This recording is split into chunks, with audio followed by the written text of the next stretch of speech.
Breaking the Silence Mental Health Conversations with your hosts, Kim Oliver and Dr. Richard Doss. Together, we'll break the silence and challenge the stigma by speaking now. So, take a deep breath, get comfortable, and let's dive in. It's time to start the conversation. So I am Richard Doss here with Kim Oliver, and man, we're about to have an amazing conversation about just breaking the silence. There's so many things that we just don't talk about, and we thought this would be a great opportunity to have our maiden voyage in a conversation about things that people just simply don't talk about. Kim didn't want to call it mental health, but man, we're all on a journey between mental illness, mental health on any given day. Sometimes we're good, sometimes we're not so good. And then, just over the course of time, the stigma associated with mental health has taught us not to talk about it. That's right. And so we end up having secrets, and when we suffer, we tend to suffer in silence. We wear a mask, and nobody really knows that we're hurting or that we're in pain. And the thing that we tend to share is the good news. And wouldn't it be great if everything in life is just Instagram worthy? Right. And man, I was talking to somebody earlier today, and one of the things she said was, man, I'm so glad that I did not grow up in the era of social media. It's true. I mean, if you're having a bad day, you tend to pretend like everything's fine. And when you do that, then you feel completely alone, like no one knows what's happening with you, and you're the only one that's experiencing it, which is not true. Right. And so I don't care what degree you have, what license you have, how big your house is, what kind of car you drive. Watch this.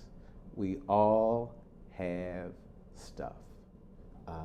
Then, if we acknowledge that we all have stuff, one of the things that I tell the veterans that I work with is don't play the comparison game of the one-upsmanship of my stuff is, you think your stuff is bad, you ain't heard my stuff.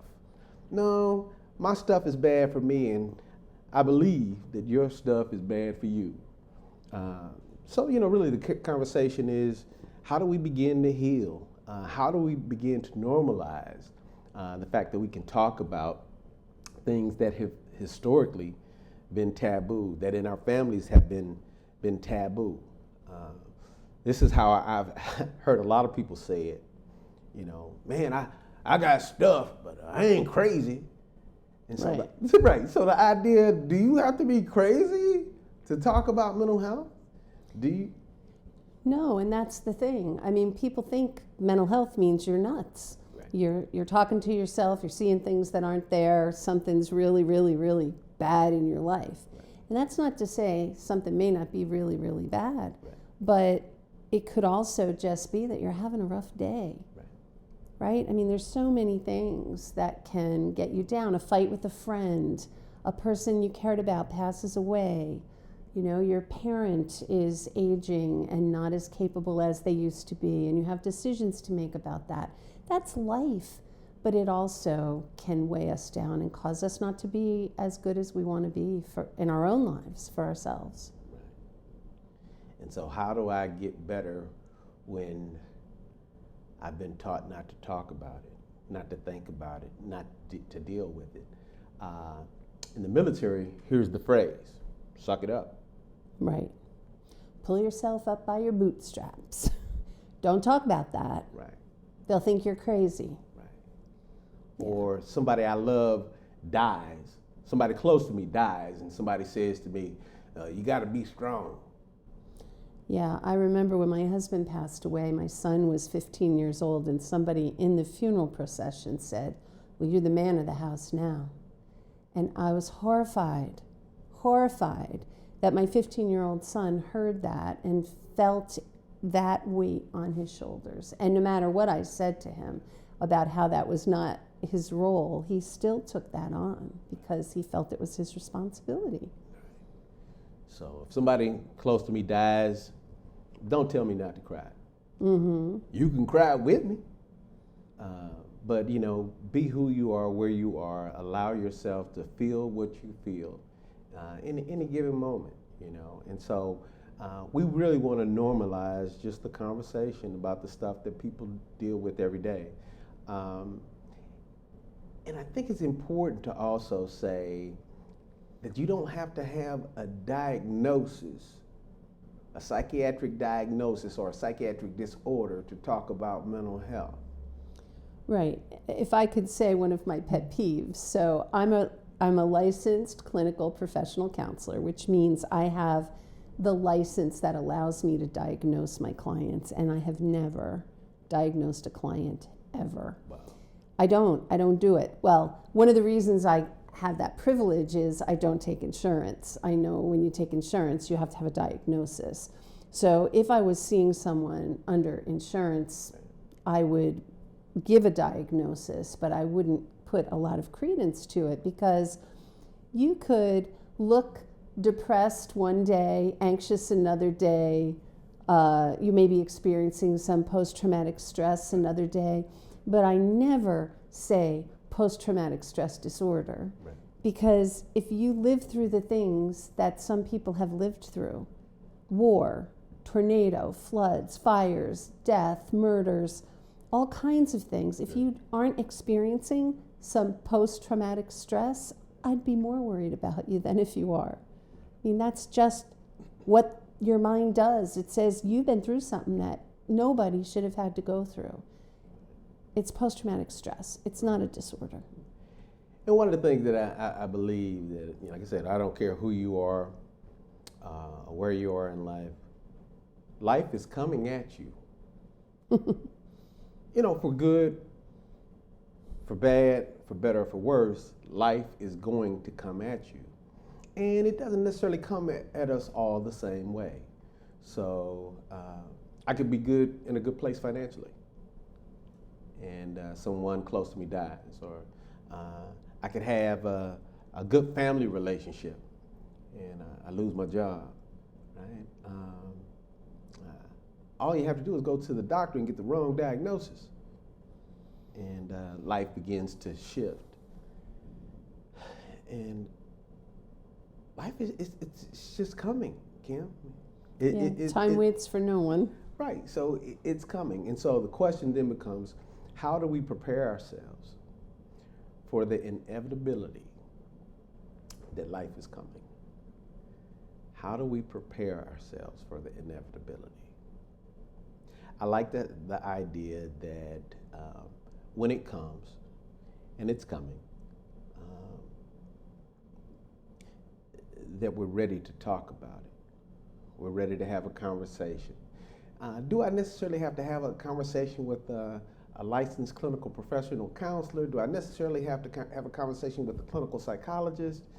Man, but I need to have a conversation with somebody. In the military, I had one soldier ask, Doc, so what are you saying now? I can have this conversation with my commander? I'm like, I didn't say that. Right. And maybe you can. It depends on who your commander is.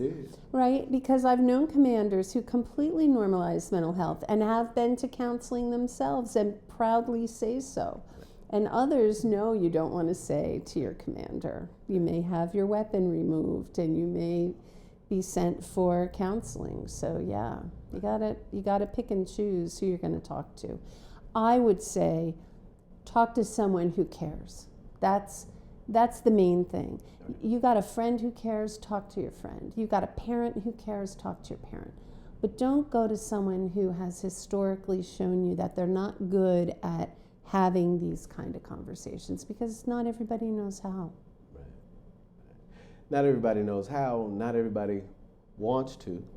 And then there's some people that, no sooner than you tell them your business, they're telling somebody come else. On, man, come on. Right.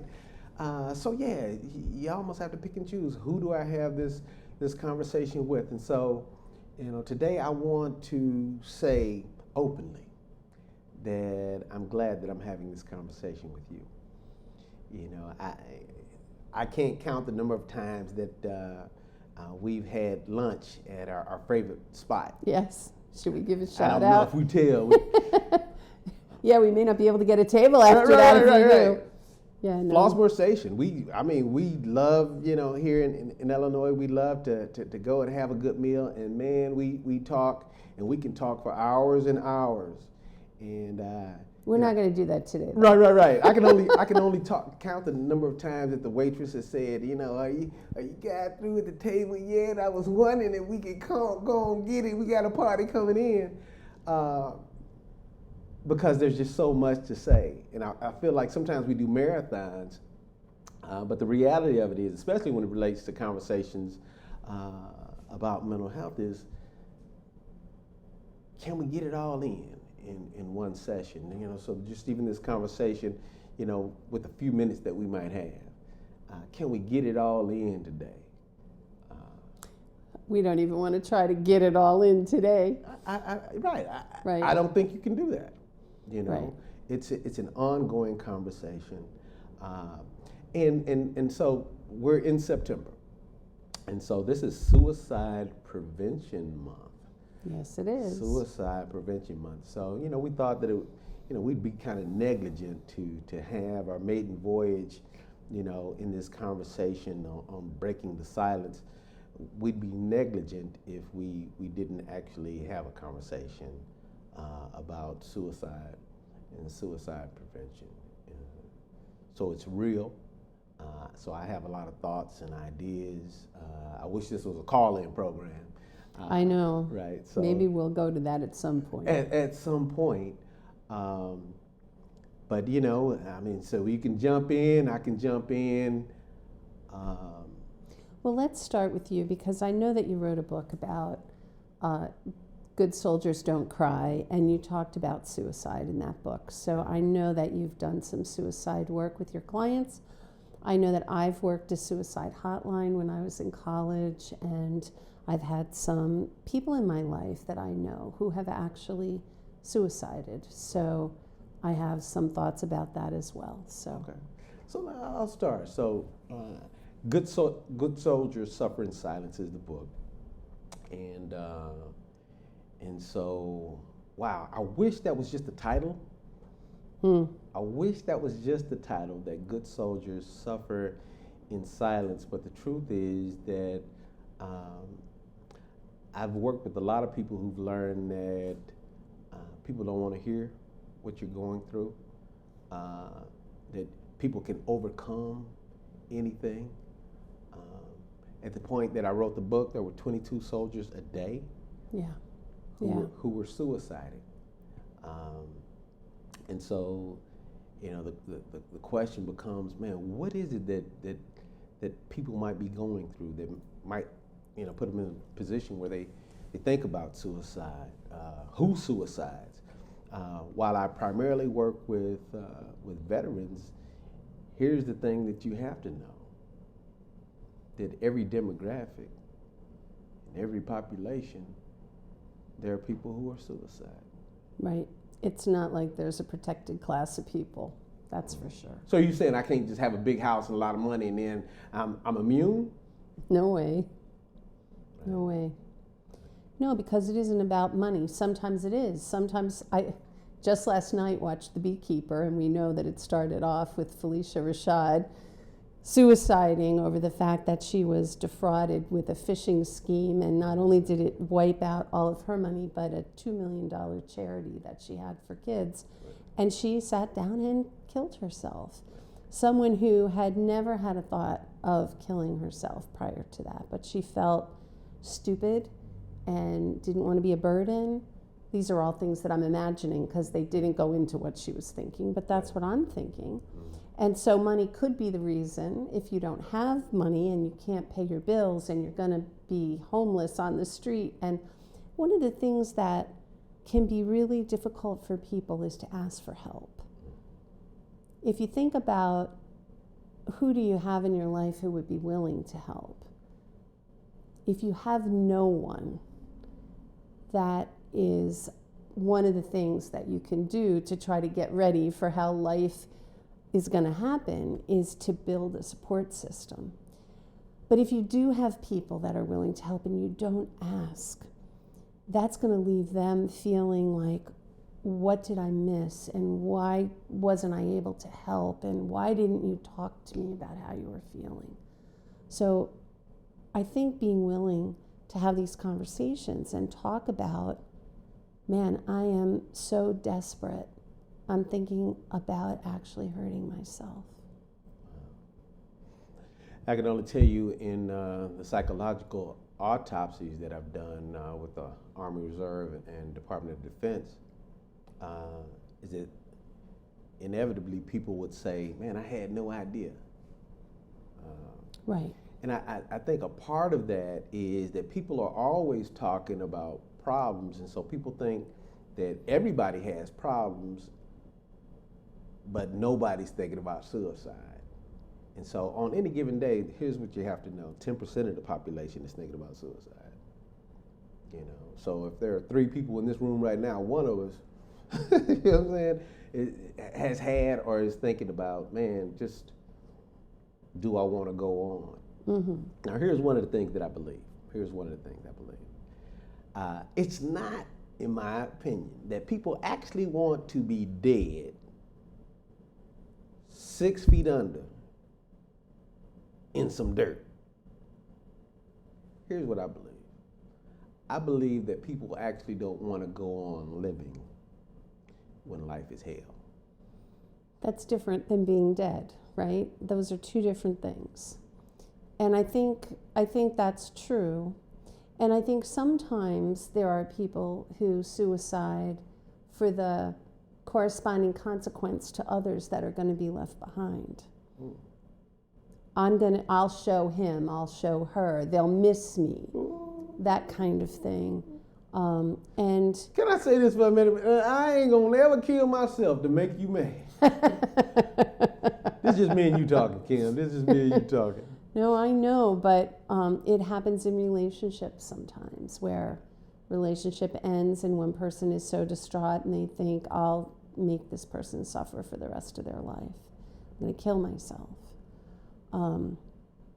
That's just one reason. I told you I had some people in my life who recently suicided. One of them had a terminal illness and was going to die. He had about 2 months left to live, and he didn't want to go through the final horrific pain, and he lived in a state where he could do it legally, and he did. And I understand that. Most of the time, people who suicide are choosing a permanent solution to a temporary problem, and life isn't always going to be as bad as it is right now. It can get better. Can you make me a promise that it's going to get better? Can't promise that. No, I cannot. But with time and learning some things that you might need to learn to be able to grow yourself, to be stronger, more resilient, to be able to handle what life throws at you, that's kind of a post-vention approach once you're already in that dark place.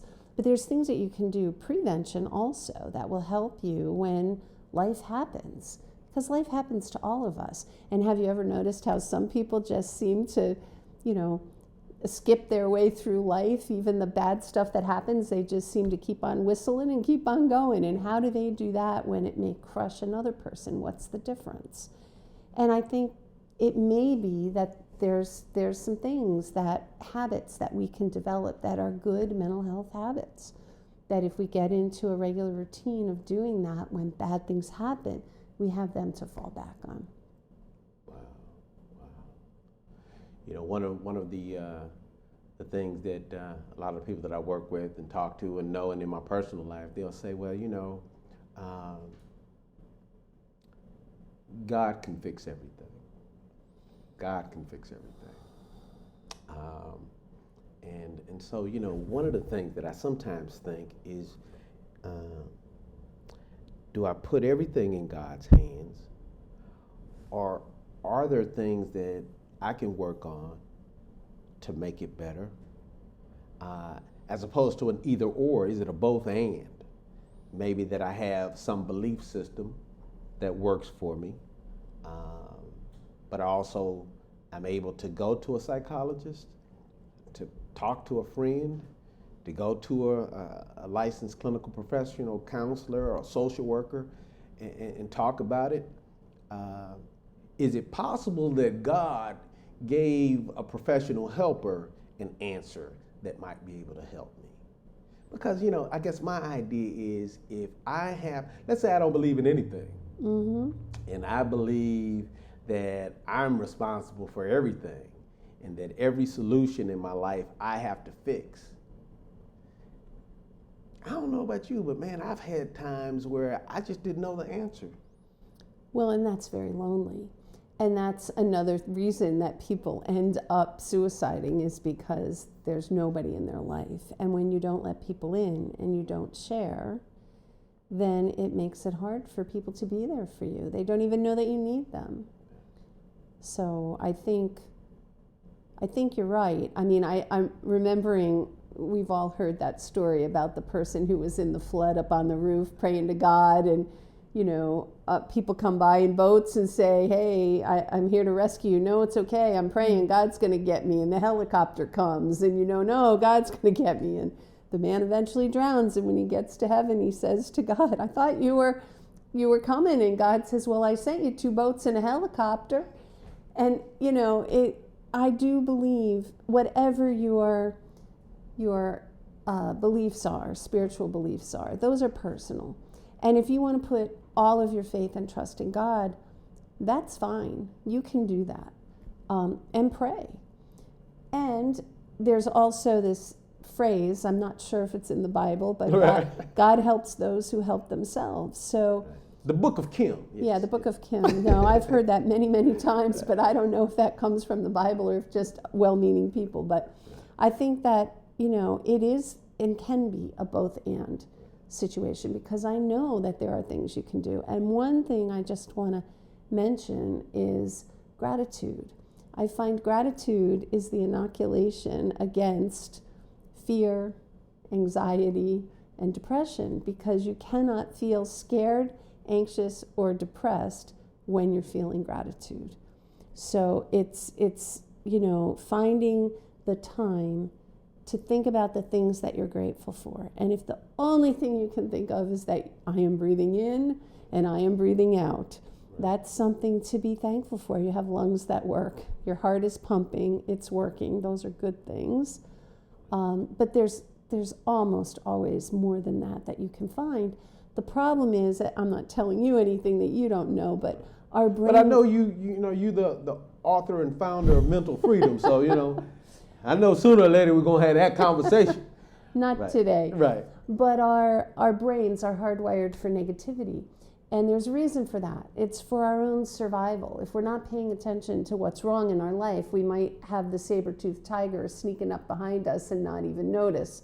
So we have this hardwiring for negativity, which leads us to all the complaining and the focus on our problems. And I love to say to people, what's going right in your life? Tell me something good about your day.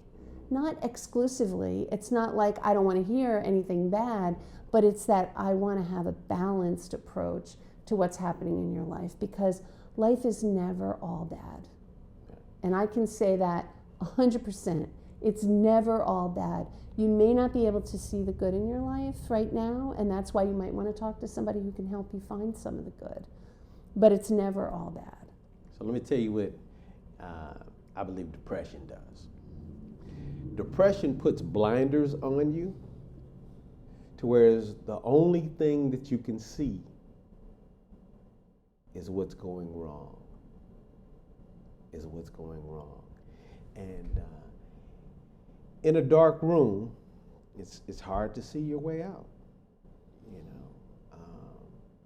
It'd be great if you had some intervention, some skills, some foresight, to whereas you sit in the dark and your hand was always on the light switch, right? But sometimes somebody spin you around 3 times and say, okay, now find your way out. If you're not anchored in something, some belief, some knowledge, some skill set, some level of resiliency, man, it might take a while to get out of that room. So I'm in a dark space. Is there always going to be something that you say that's going to get me out. Another way I might ask the question, does every problem that we experience, does every problem have an answer? And what do you tell them? Well, so if left to my own devices, I won't always have the answer. Not that in time I might not find the answer, or in time I might meet somebody that has the answer, or in time I might stumble upon the answer. Yeah, but you may not know it in the moment. But in the moment, you know, in that darkest hour, in the hour that I'm thinking about suicide, I might not know what the answer is. I actually might not see how this is going to end. I might not see a happy ending. What's my way out? And so for some people, I think suicide becomes an option for finding a way out. Yeah. Yeah, it's an escape from whatever it is that's torturing them in the moment. So I killed myself because I'm poor, I just lost my house, but the next day I was going to hit the lottery. Man, you know, that's irrelevant if you're already gone. Right? And so, you know, I think a part of the conversation is, how do I stay in the fight? How do I stay in the fight, the struggle, the journey? So there'll be good days and bad days in the fight, but how do I say, man, life is so valuable that I'm willing to do whatever it takes to stay in the fight in anticipation of a possible. So like I said, I never make promises that I can't keep. So I never promise that tomorrow's going to be a brighter day. Right, you don't know that. But it's possible. Right. It's possible, you know. So let's say the last week was cold, and you worried about freezing to death, and then a day like today is 90 degrees, right? How do you prepare for that? On some level, and I think this is one of the greatest gifts that the church or religion gives people. One of the greatest gifts is the gift of hope. Yeah, man, come on, man. The idea that possibly this situation might get better. You know, so of all the things you might take away from the church or religion, you can't take away the fact that hope is a powerful thing. The idea that tomorrow might be a little bit better, that this situation might redeem itself.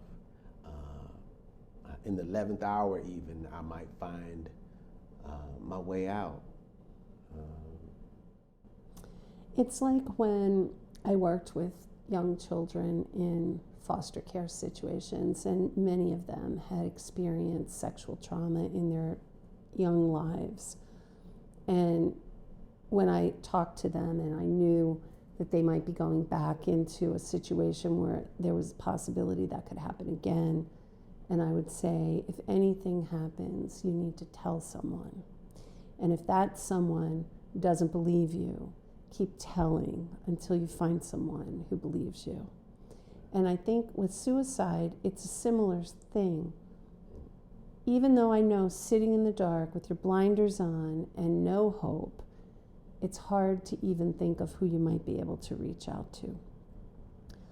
But there are suicide hotlines that you can call if you can't think of anyone that you know, but keep reaching out till you find someone. And even if it's just someone to talk to you for the next hour or two till that strong sense of desperation can leave you, because it doesn't stay forever. I know one time when I was on the suicide hotline, I had a man call in and he wanted to kill himself. And the only reason he didn't was when I asked him who he had in his life, he said he had nobody but his cat. But he had a cat. And that was the thing that kept him alive through the night was the thought of what would happen to his cat if he actually killed himself. So, you know, trying to find the one thing that would make a difference in a person's life and helping them have that little ray of hope that tomorrow could be better and the next day could be even better. I know that I have another friend who's an older man. I think he's in his 70s, and his wife passed away. And it's been about a year. And he was devastated, and I was worried about him. I didn't know if he was going to make it. But then he met a woman, and he is now like a 16-year-old teenager in love for the first time with this new woman. Wow. And he could have never imagined that that could have happened, because the wife he lost, he'd been married to her for so long, his whole, like from the time he was a teenager. And I just am so happy to see. Now, I'm not saying that could happen to everybody, but but it happened for him, and things can happen that you cannot possibly foresee. There was a meme on Facebook, and I'm not a big, meme person, but I reposted it because it says, you haven't even met all the people that are going to love you in your life yet. Oh, I love it. I love it. Wow. Yeah, and when I thought about that, I thought, people need to hear that, right? If you're 99 and a half and, you have one foot in the grave, maybe it's true that you have met all the people who are going to love you, but you don't know that for sure. You haven't even met all the people that are going to love you yet. Yeah, so, wow. So, this conversation about breaking the silence, I'm loving it.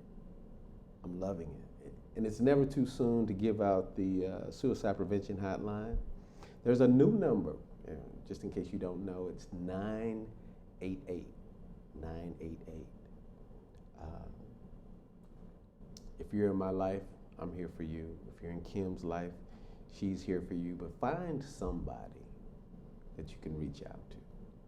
Find somebody who cares about you. Find somebody who cares enough to listen. In this world that we live in, I want you to know, I need you to know that you're not alone. So, you might be in a dark room. You might not know where the light switch is. But know that there is a light switch. Come on now. And there's a light bulb. Ooh. So, man, this is the beginning of a conversation. Can I say that I appreciate you?